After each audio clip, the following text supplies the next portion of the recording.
Emma sat beside her grandfather William on the old wooden bench in Riverside Park. The autumn air was crisp and cool, and golden leaves danced down from the trees above them. At 16, Emma was far more interested in scrolling through her phone than listening to William's gentle voice telling stories about his childhood in Manchester or his days serving in the war. William pulled a small paper bag from his coat pocket and began scattering breadcrumbs on the ground. The ducks waddled over eagerly, their soft quacking filling the peaceful silence of the park. This had been their tradition for years now, every Saturday afternoon, rain or shine. Emma used to love feeding the ducks when she was little, but now she seemed to grown up for such simple pleasures. "Look at that little one there," William said, pointing to a small duckling that was struggling to reach the bread. "He keeps trying even though the bigger ducks push him away. That takes courage, don't you think?" Emma glanced up briefly from her screen. She mumbled, already looking back at her messages from friends. William's weathered hands trembled slightly as he threw more crumbs. His heart felt heavy, not just from the illness that was slowly claiming his strength, but from watching his beloved granddaughter grow so distant. He remembered when she was small, how she would sit close beside him and hang on every word of his stories. She would ask him endless questions about the old days and beg him to tell her about her grandmother, who had passed away when Emma was just a baby. "Listen carefully. Love," William said softly, his voice carrying a weight that Emma didn't notice. "Life moves faster than we think. The people we love won't always be here." Emma sighed and rolled her eyes without looking up. "Grandpa, you're being dramatic again. You always say things like that." William smiled sadly, his heart breaking a little more. 3 days ago, the doctor had delivered news that shattered his world. His heart was failing, and there was nothing more they could do. The doctor said he might have weeks, maybe a month, if he was lucky. William had sat in that sterile office, thinking not of himself, but of Emma. How could he tell this beautiful, bright girl that he was dying? How could he burden her young heart with such pain?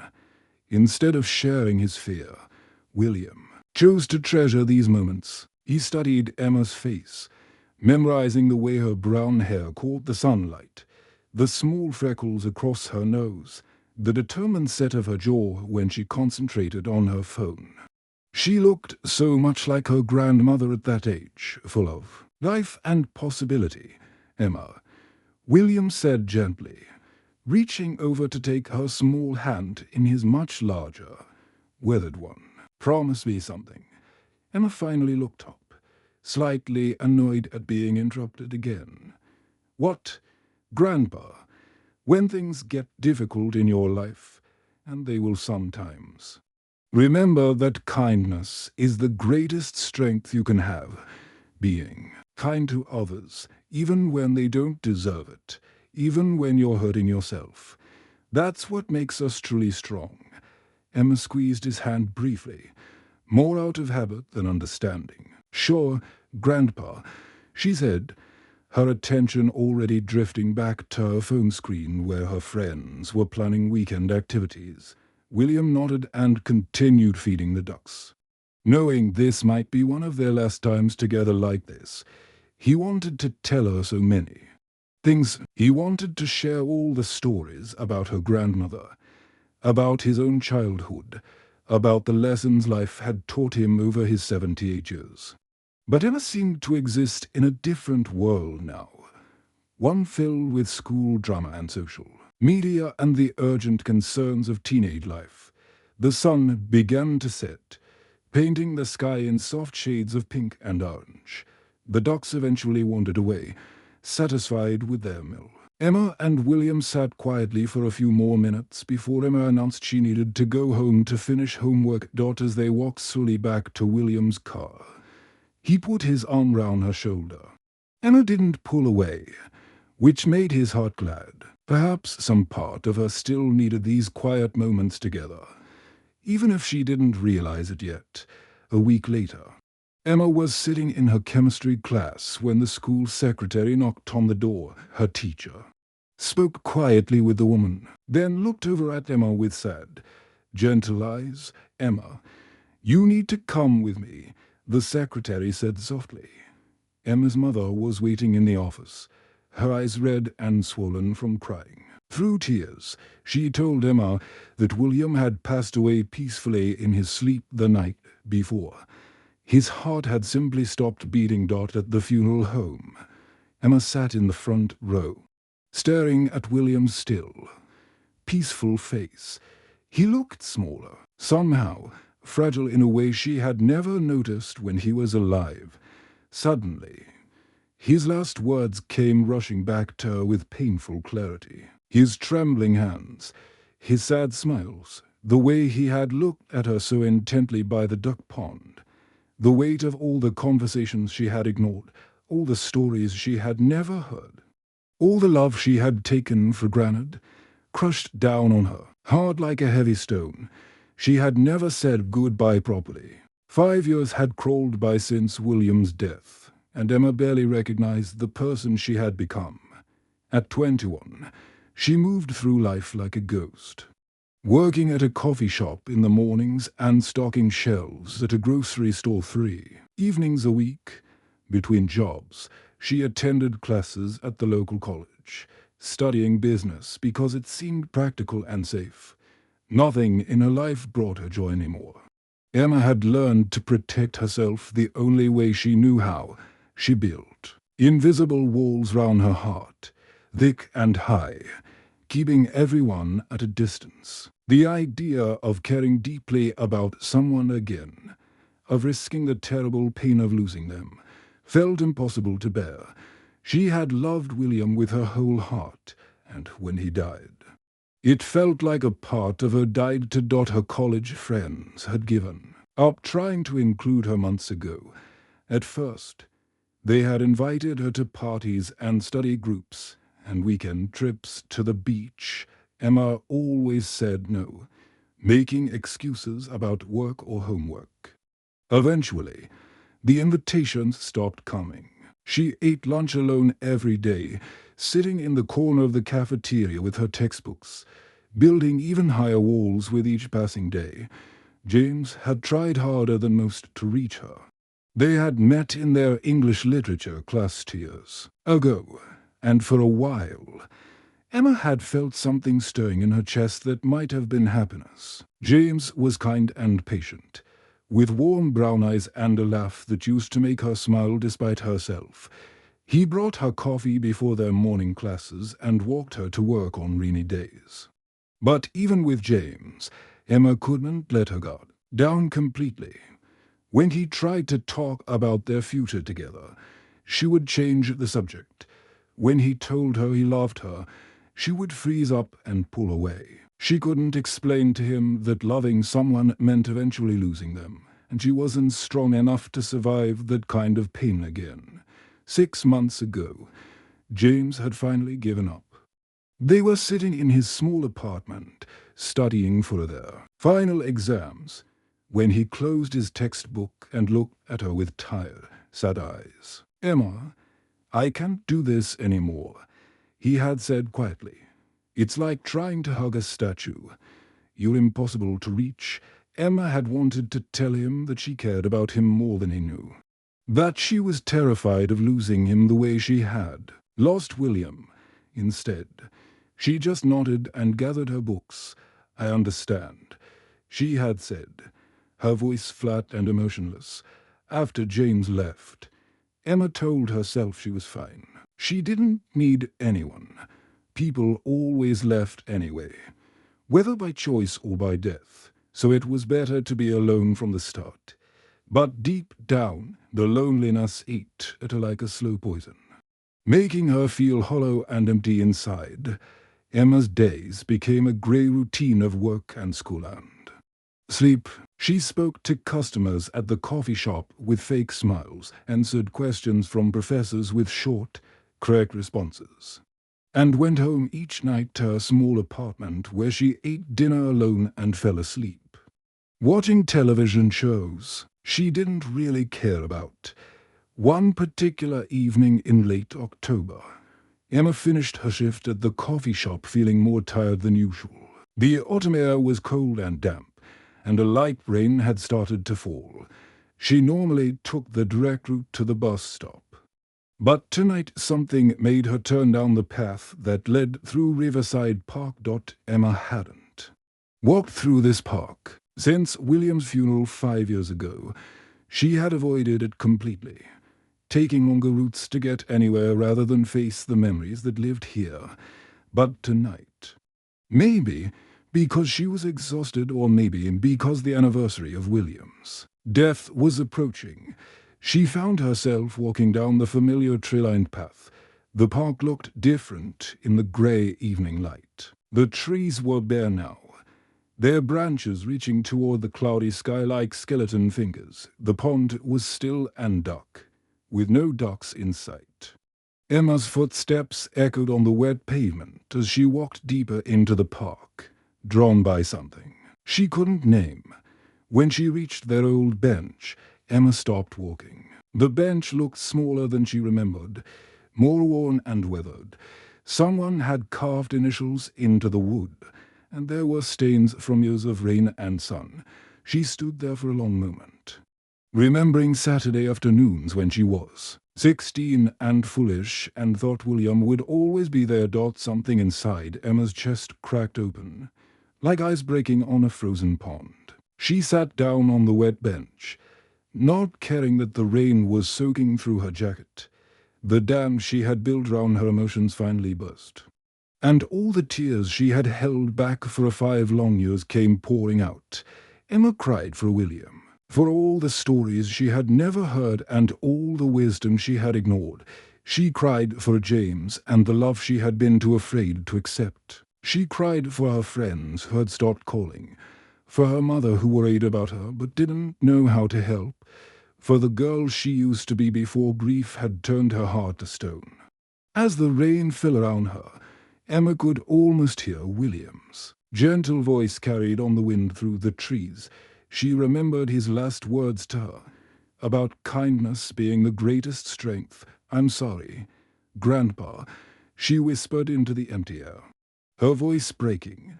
"I'm so sorry I didn't listen to you when I had the chance." For the first time in 5 years, Emma felt something besides the familiar numbness that had become her constant companion. It was pain, deep and raw and terrible. But underneath the pain was something else, something that might have been hope. After that rainy evening when Emma finally allowed herself to cry, something shifted inside her. She found herself drawn back to Riverside Park, specifically to the old wooden bench where she and William had spent so many Saturday afternoons together. At first, she told herself it was just curiosity, but deep down she knew it was something more. Sitting on that bench made her feel closer to William than anywhere else in the world. Emma started visiting every Tuesday after her shift at the coffee shop. She would buy a small bag of breadcrumbs from the corner store and sit quietly on the bench, watching the ducks swim in lazy circles on the pond. The routine brought her a strange kind of peace she hadn't felt in years. Sometimes she would talk to William as if he were sitting right beside her, telling him about her classes or her work or how much she missed him. 3 weeks into this new habit, Emma arrived at the bench to find it already occupied. An elderly man with silver hair and kind blue eyes was sitting there, gently scattering breadcrumbs for a small group of ducks that had gathered at his feet. Emma felt a moment of disappointment mixed with embarrassment at being caught in her private ritual. "Oh, I'm sorry," Emma said quickly, already turning to leave. "I didn't know someone was here." The man looked up at her with a warm smile that reminded her somehow of William. "Please, don't leave on my account. There's plenty of room for 2 duck feeders," he said, patting the space beside him on the bench. "I'm Thomas, by the way."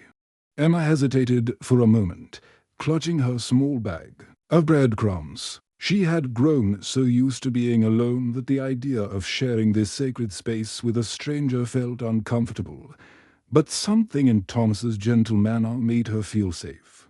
So she slowly sat down on the other end of the bench. "I'm Emma," she said quietly. "I used to come here with my grandfather." Thomas nodded with understanding in his eyes. "My wife Margaret and I came here together for over 20 years. We fed these same ducks, watched their babies grow up, and have babies of their own." His voice carried a note of sadness, but also deep love. Emma glanced at Thomas more closely and noticed he wasn't wearing a wedding ring, the past tense in. His words told her everything she needed to know. "She's gone now?" Emma asked softly. "2 years ago," Thomas replied, throwing another handful of crumbs to the eager ducks. "Cancer. We fought it together for 3 years, but in the end, it was stronger than we were." Emma felt her heart squeeze with recognition.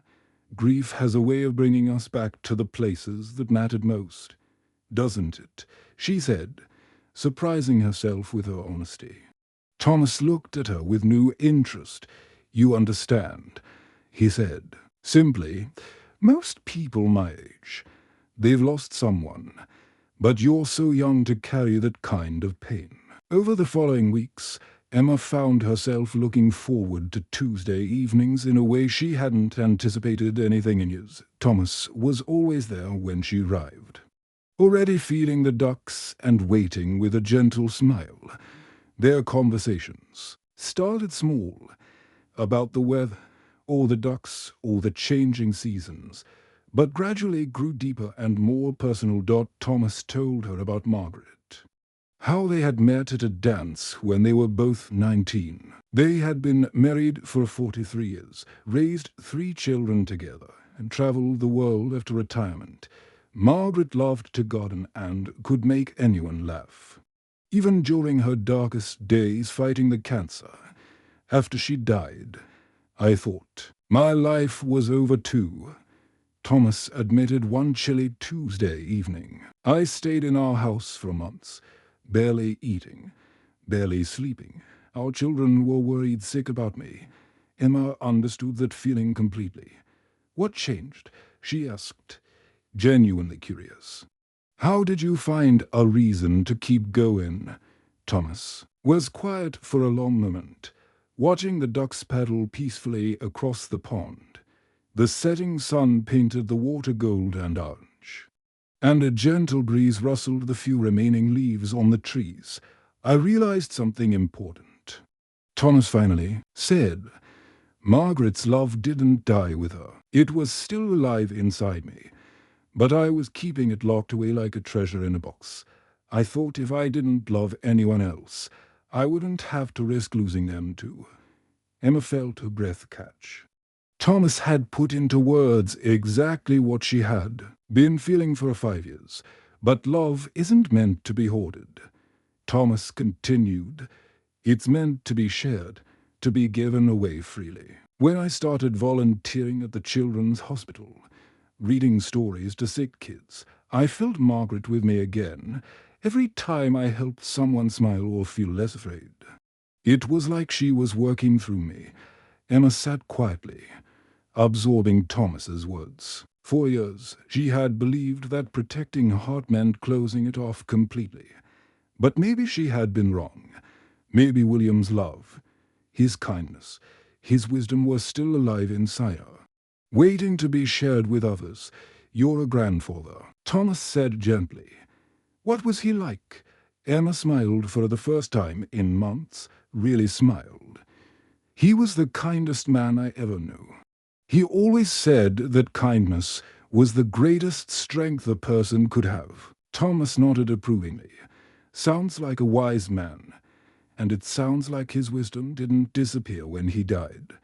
It's still there, waiting for you to remember it and use it." As Emma walked home that evening, she felt something stirring in her chest that she barely recognized. It might have been hope, Thomas's words about sharing love instead of hoarding it stayed with Emma long after their conversation by the pond for days. She found herself thinking about what he had said about volunteering at the children's hospital, about how helping others had made him feel connected to his wife again. The idea both excited and terrified her. After much hesitation, Emma looked up volunteer opportunities online and found Greenwood Care Home, a small facility just 20 minutes from her apartment. The website showed pictures of elderly residents, playing games, tending a garden, and sitting together in a bright common room.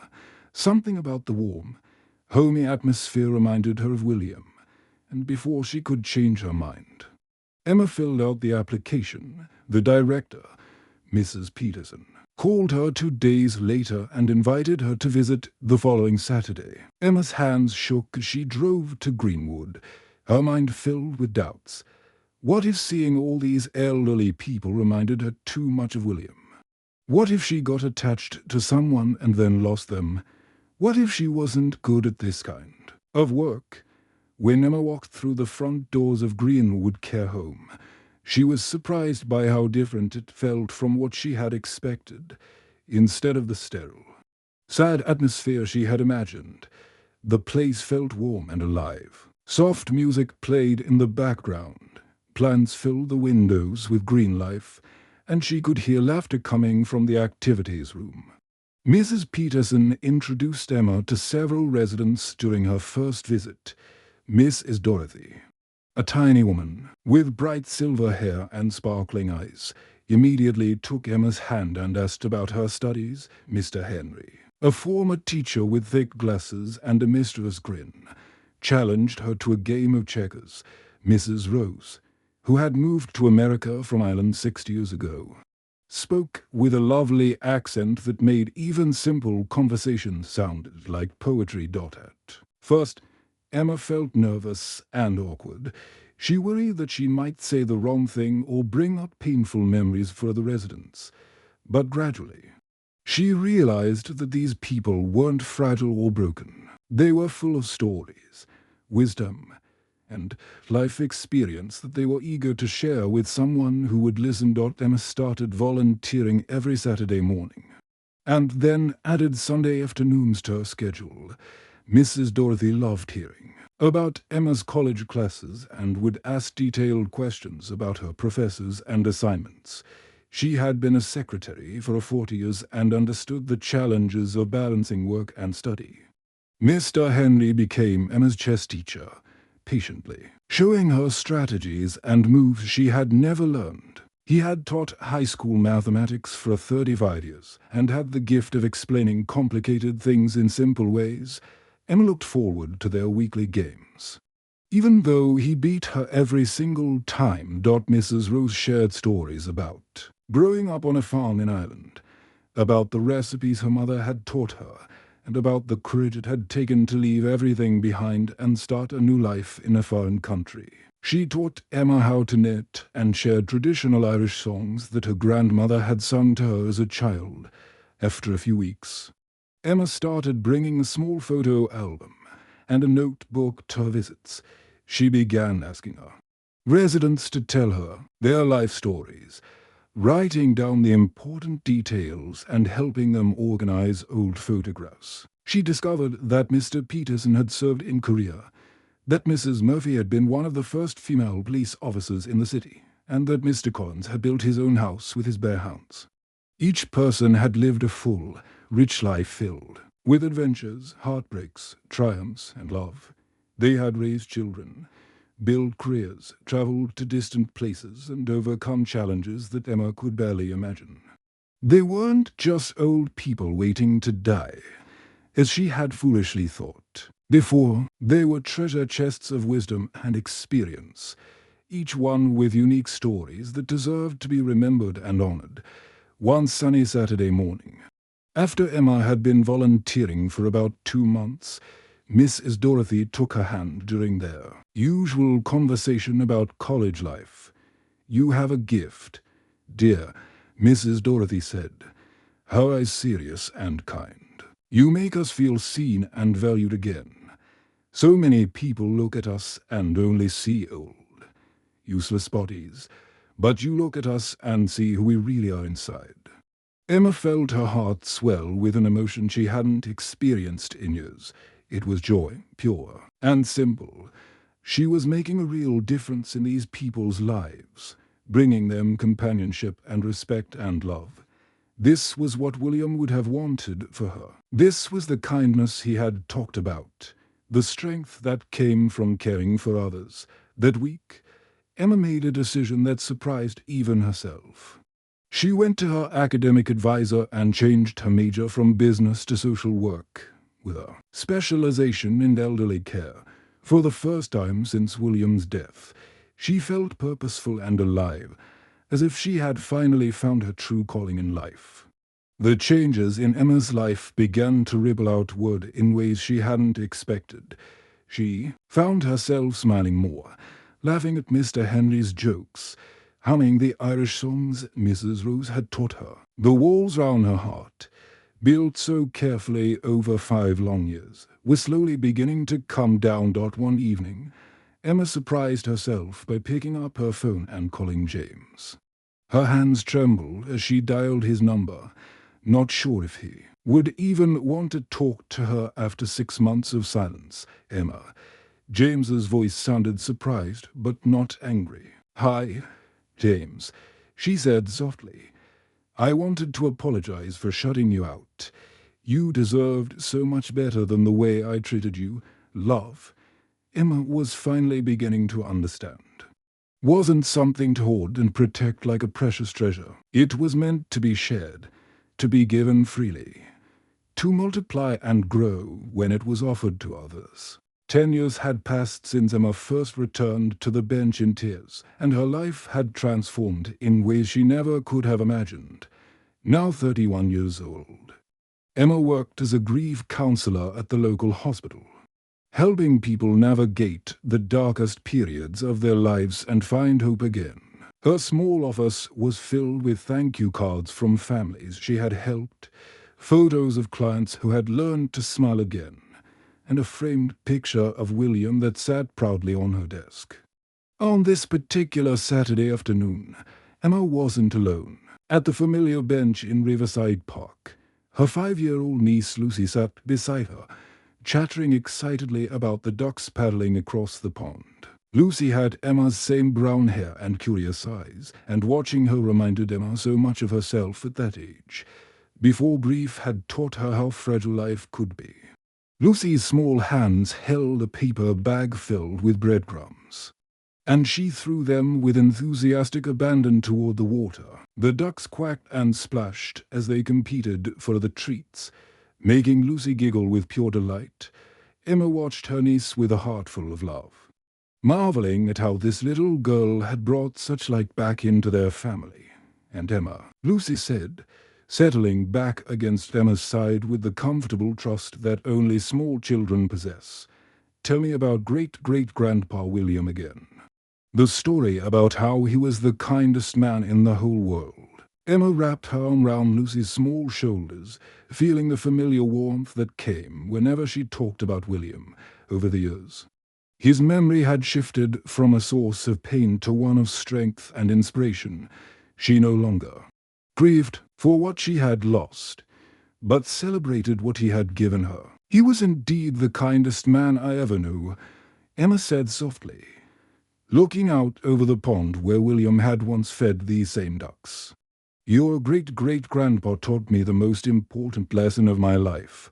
He showed me that love never really dies. It just changes form and keeps growing when we share it with others."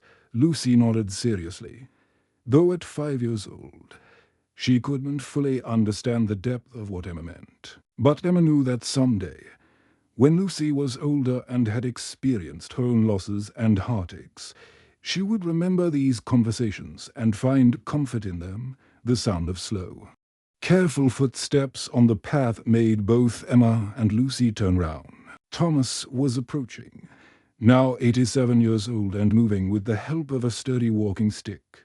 His hair had gone completely white, and his steps were slower than they used to be.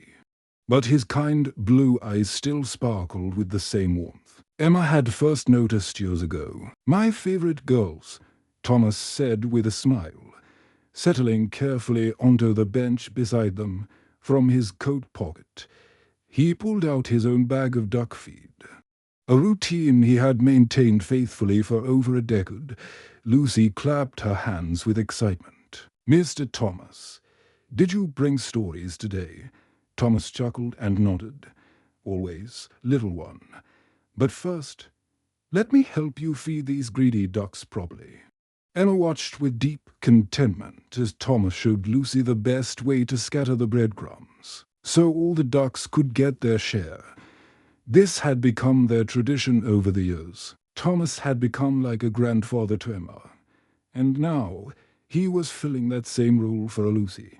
The circle of love and connection continued to grow wider. "Your grandfather would be so proud of you," Thomas said quietly to Emma while Lucy was distracted by the ducks. "Look at everything you've accomplished. You've learned his greatest lesson and made it your life's work." Emma felt tears of joy prick her eyes. She thought about all the people she had helped in her work as a grief counselor. Mrs. Martinez, who had lost her husband of 50 years and thought she would never smile again.